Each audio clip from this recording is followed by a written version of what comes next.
Hey, hey. That's it.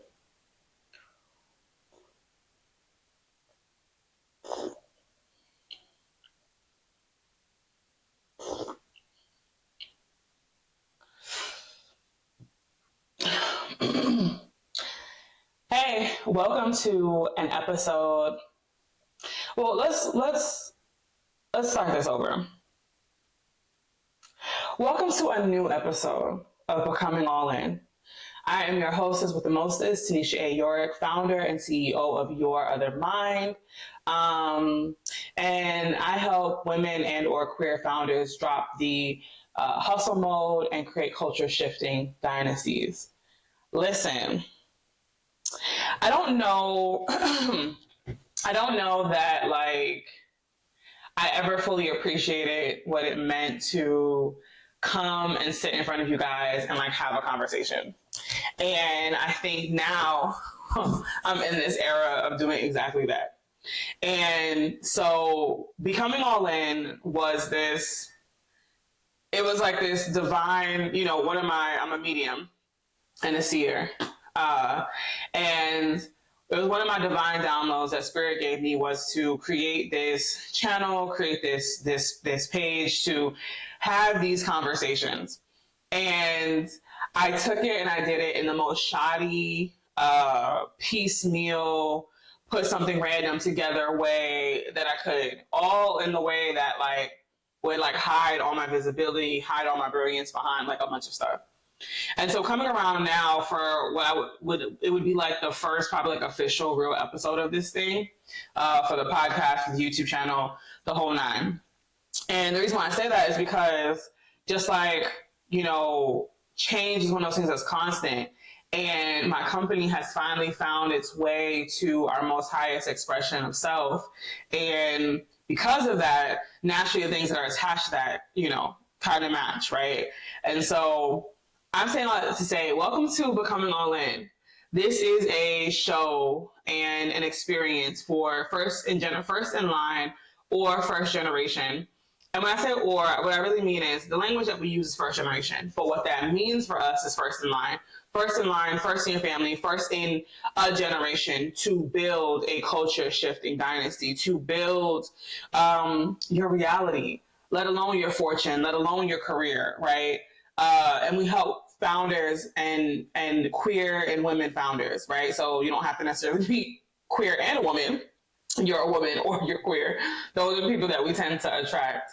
And so, yeah, becoming all in is a journey of what it takes to be the founder and the entrepreneur that you see in your head, which is not really so much a thing about how much work you can do, how hard you can hustle, how hard you can grind. And it's more of a conversation about how do you feel, right?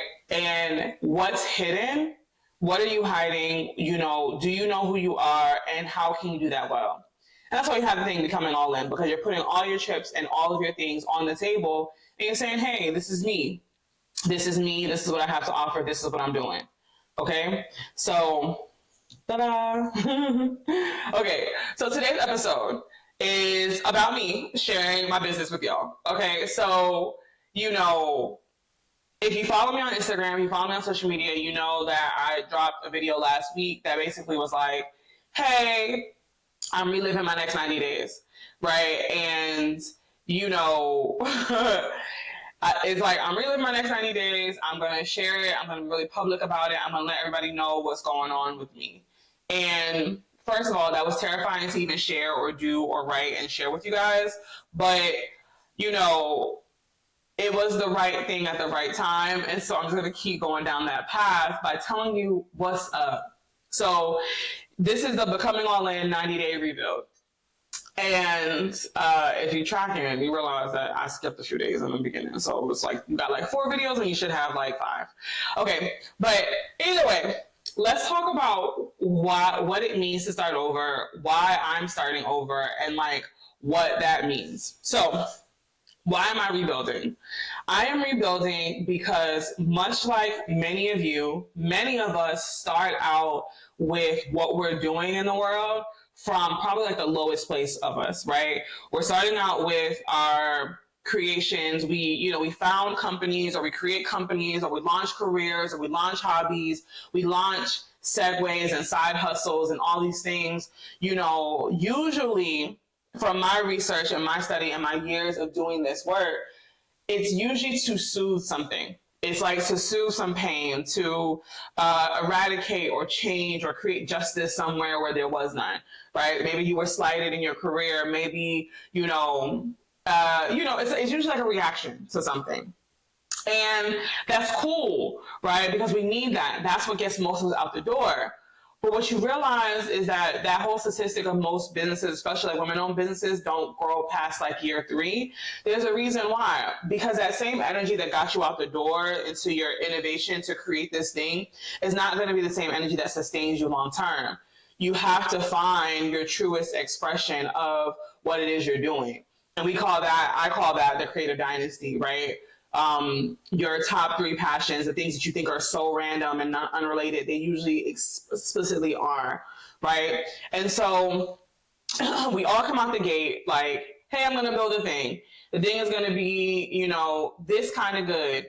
And I'm going to it's a reaction to something that happened. And then you go, and you recognize that one day you look up and you like what you see, but you don't recognize what you see. Or you don't like what you see, but you recognize it. And that's kind of what happened to me. Now, my expansion for Your Other Mind happened to happen at the exact same time that I decided I would get a divorce. So, a little backstory there. I am Black, I am queer, I am first generation American, first generation, first in line in my family to do whatever this is that I'm doing with these companies. And I was married for almost 10 years. I was in a relationship for 12 years and married for 9, I want to say. And me and my then husband, my ex-husband, we had a really great relationship, really great friendship.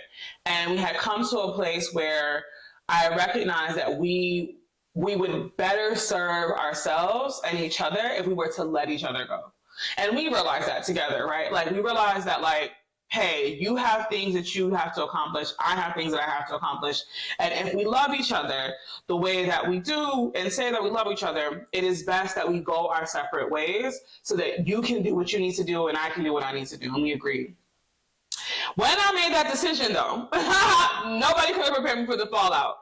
And despite the fact that I teach this stuff, that like once you make one change in like the whole butterfly effect, once you make one change, everything ricochets after that, right? Like everything then co-creates your new reality with you, right? And so when I made that decision, at the same time, some of my best contracts, some of my best clients, and when I say best, I mean most lucrative. I mean like they're paying a lot of money, started to say, hey girl, I need something different. Hey girl, this is great. This plan that you wrote is great. I love it. It's going to get me to the 2 million that I have planned. It's going to get me to, the next 20 G's in the next 10 days. It's going to get me to the result, but I don't see you in it. Imagine. Imagine, right? Imagine that one decision to like liberate myself in my marriage showed all the like vibrational mismatches in my life. And so as I was like reconciling that, I'm like, okay, yeah, sure. Okay, yeah, sure. Okay, yeah, sure. I'm also at the same time in like this thing with a peer of mine who had like this challenge or something like that, and I joined. And the challenge was like about marketing positioning. And as I started the first week of that challenge, and I'm starting to put my message out there, I realized that the message I was putting out there is not the message I wanted to talk about. Like I was recognizing. So essentially, there came a point in my life where I started to recognize that my being, who I had been in business and who I had been in life, were no longer a match for where I knew I was going. But I didn't know that I was going there. I just kind of knew. I knew that something was different about me and about my desires. And it was all waking up at the same time.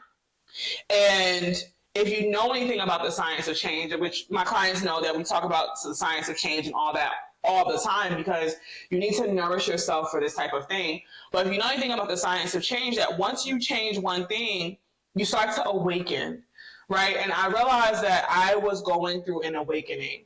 I was going through a need and a desire, a deep, deep desire and craving to be the most me I have ever been in my life. And that was a journey I was on probably up until a year to today, right? Like around September of last year is when this kind of stuff started kicking off. And so that's how I got here. That's how I got here. You know, spending the last year investing time and attention in the company, the clients, assessing who they were, what they needed, how they wanted me to show up, what they preferred, while at the same time assessing my energetic data, right? Because in my world, we assess everything by energy as well. And so I need to understand who I was. Was I being that? Like, was I offering the highest expression? What was my highest expression? What matched me and didn't match me? And what I found was that the clients that I had before, those lucrative contracts, they were beautiful people, but it wasn't the work that I really wanted to do. It wasn't it wasn't the way that I wanted to do it. It wasn't the level that I wanted to do it. It wasn't the most creative thing that I wanted to do. And it wasn't the most loving thing to me. Because essentially I had built a company that was beautiful, but I had built a company that was a job, right? I had to show up for these meetings. I had to show up for certain sessions. I had to show up for certain things to make sure that I maintained everything that I built, much like an actual job. And I didn't know that until I knew it. You know what I mean? And so like, what I'm saying, why I'm sharing so much of these like layers of this story is because think about the things that you do and have done. How much of those things are really you? Like when you wake up in the morning, it fuels you, it gets you out the bed, and it makes you want to like touch stuff and do stuff and give your best and give your all, right? And or is it like, I do this thing because I should do this thing? I do this thing in this way because that's the way I've always done it, right? Or are you really being innovative and creative and foundational? Are you really shaking the board as the first generation, first in line founder that you are, right? You know what I'm saying? And it's that mind switch that activates a rebuild, that activates a 90-day sprint, that activates clarity and the desire for change. And that's where I'm at. And it has been the most rewarding experience I've ever found myself to have. And I'm a person who is, you know, spiritually centered, energetic centered. So this is really, it means a lot for me to say that. Like, all the experiences I've had with all the spirits and all the ancestors, all the spirit guides I've ever known, and this transformation, this unfolding, this becoming is the most transformational experience I've had. Because I've had to allow myself to become more myself in every way, in every area, full foot on the gas, don't press stop, don't slow down, because it was that important of a need. And so what I have found is that with people that come into my world that find me somehow, some way, even my current clients, we all have that thing in common. We are going through our lives, we're going through our careers, and it looks a certain kind of way, and it's great. It's mostly satisfying. It's mostly invigorating. It's mostly exactly what we want it to be. And then we wake up, and it's like, wait a minute, something's not hitting the same way it's always hit, but I don't know why. And when I tell you the amount of people I have met that have come to me in tears or, you know, disheveled with that same energy, that same level of like, girl, I don't know what's going on, right? But let me help you, right?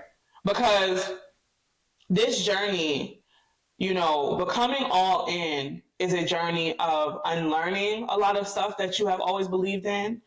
It is a journey of falling in love with yourself and your creativity and your randomness. It is a journey of becoming more visible, allowing people to see you in your zone of genius, but not just your work, all of it. Your zone of genius in your life, your zone of genius in your business, your zone of genius, like your genius, period.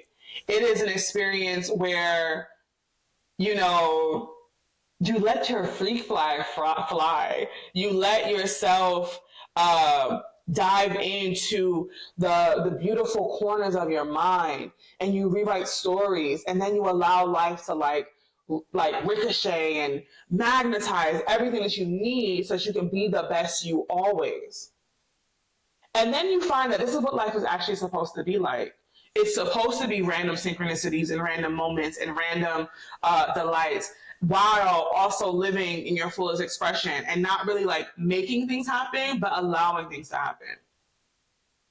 And so that's like the journey, right? And so my clients and I and myself are in a 90-day sprint. Everybody has a custom 90-day plan they get. And, you know, we tune it to whatever their personal and professional goal is for that quarter, for that 90 days, and what their steps will be and how they will go after it. And we make sure that person feels supplied and encouraged, just like I have to do for myself. And so I have been, you know, I have successfully built a company where I scaled to 6 figures by just like, you know, doing what I used to do at work, basically. And now the desire has elevated to do that same scaling, to do that same growing, but as our truest self, right? As my truest self, with all the crazy, kooky, lovely, fun, energetic things, you know? So, yeah. So I'm just sharing this for the first episode. I hope it resonates. Like, when you go back and listen to this episode, I want you to consider, are you showing up in your most powerful, first in line way? And if not, how could you? How could you become more of you and let everybody see? What do you need? What do you need to look at? What do you feel inspired by? What pieces of your creativity are you leaving off to the side that you now want to fold in and bring into the picture? That's the journey that you're on, okay? So consider that. And so as we wrap up today's episode, I want to say, I see you. I see what you are doing just like you see me. And I want to shout you out that you have everything you need to make your truest self-expression the thing that's on the table, the thing that's the non-negotiable. And as I am rebuilding, I encourage you to also rebuild, sustain, create better foundation to unleash more and more of your brilliance into the world, because we need it. We need exactly you, just like people need exactly me. And so here's my close. Your Other Mind is a global implementation and growth agency. We have fractional COOs along with strategically sound and spiritually sound business growth plans that can help you achieve any goal you want, literally in your life and in your business. And if you need support, if you need guidance on how to allow your biggest, most highest expression of vision to come through and come true, click the link in my bio. Let's schedule a 90-day Dynasty session and let's see what we can create together. And until then, I'll see you in the next episode of Becoming All In. I hope you are well. I hope you are seen. I hope you feel loved. Thank you so much for your time. I'll talk to you later. Peace.